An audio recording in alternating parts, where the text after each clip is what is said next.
નમસ્કાર। ई प्रज्ञा एज्युकेशन में आप सौनु हार्दिक स्वागत है। आज આપણે सेंटेन्स पेटर्न थी अंग्रेजी शीखवानी शुरुआत करीशुं।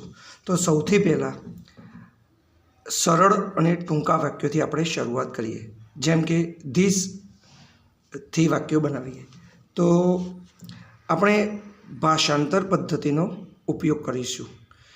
अपनी मधर टंग एटले के मातृभाषा गुजराती है तो गुजराती भाषा परथी अंग्रेजी भाषा ना वाक्यों बनावीशुं। तो सौथी पहला सादुं वाक्य आपणे जोईए जेम के आ पेन छे। तो आ पेन छे। अहींया आ माटे अंग्रेजी थशे धीस, पेन माटे अंग्रेजी थशे PEN, छे माटे अंग्रेजी थशे इज। हवे अंग्रेजी में सौथी पहला धीस लखाशे आ धीस, त्यार पछी हेल्पिंग वर्ब इज अहींया पेन एक ज छे एटले ए पेन एटले आर्टिकल ए साथे अने आ रीते सादुं वाक्य बनशे धीस इज ए पेन। हवे आ रीते तमे વધુ વાક્યો કેવી રીતે શીખી શકો?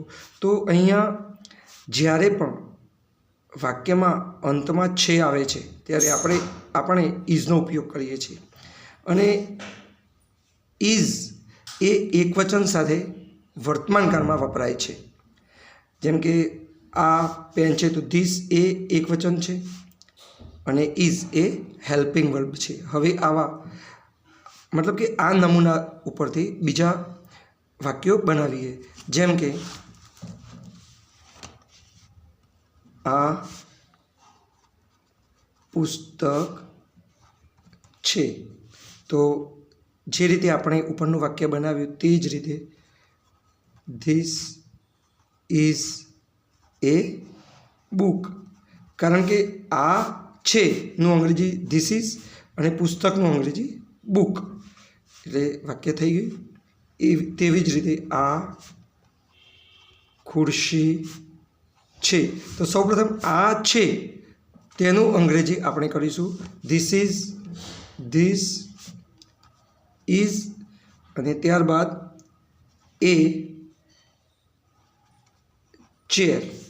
हवे आ रीते तमे जेम जेम आगळ वधता जशो तेम तेम तमने नवा शब्दों द्वारा नवा नवा वाक्यों बनशे અને આ રીતે તમારે પ્રથમ દિવસે એટલે કે આજે આપણે ડે 1 કહીએ તો જે તારીખથી તમે અંગ્રેજી શીખવાનું શરૂ કરો તે દિવસથી આ પ્રથમ દિવસના એક સેન્ટેન્સ પેટર્ન છે। આપણે આ એક ઉદાહરણ છે this is A chair, this is A book, આ ઉદાહરણ છે, એક નમૂનો છે જેને આપણે સેન્ટેન્સ પેટર્ન કહીશું। એટલે આપણે અંગ્રેજી શીખવાની શરૂઆત સેન્ટેન્સ પેટર્ન પરથી કરીશું।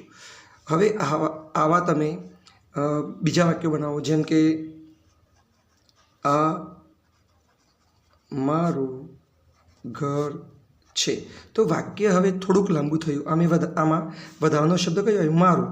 તો માની લો કે તમને કોઈ શબ્દનું અંગ્રેજી નથી આવડતું તો તમે ડિક્શનરીમાંથી તે જોઈ શકો છો।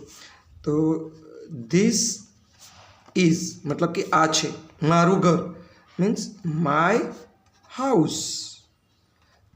अंग्रेजी आटलू सरल है। आ ज रीते आ मारी शाळा छे। तो धीस इज माय स्कूल। आ पंखो छे तो this is a fan.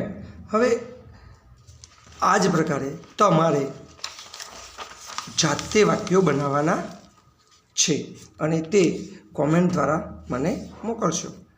GeM के तमे पण मारी साथे तमारी नोटबुक में लखो आ पंखो छे, आ वृक्ष छे, आ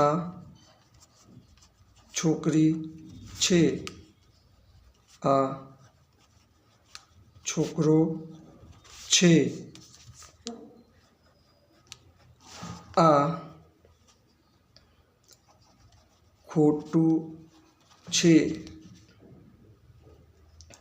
આ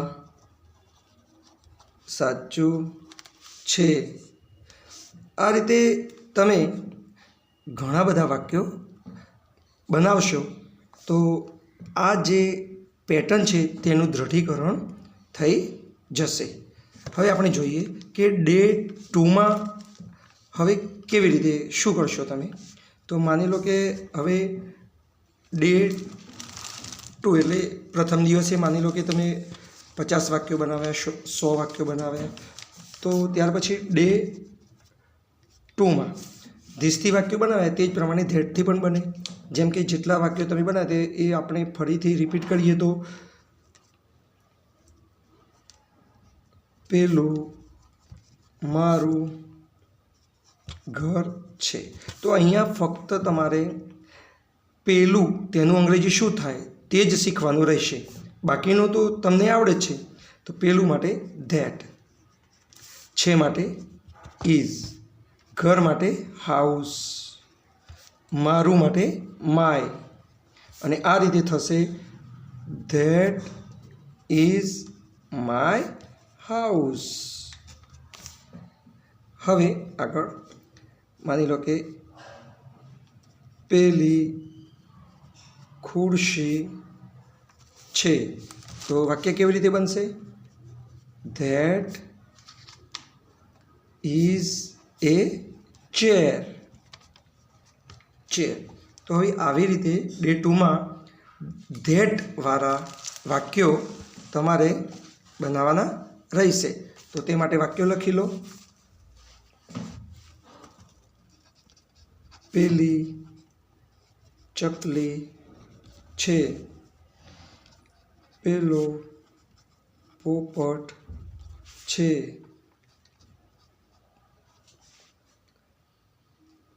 પેલું વૃક્ષ છે,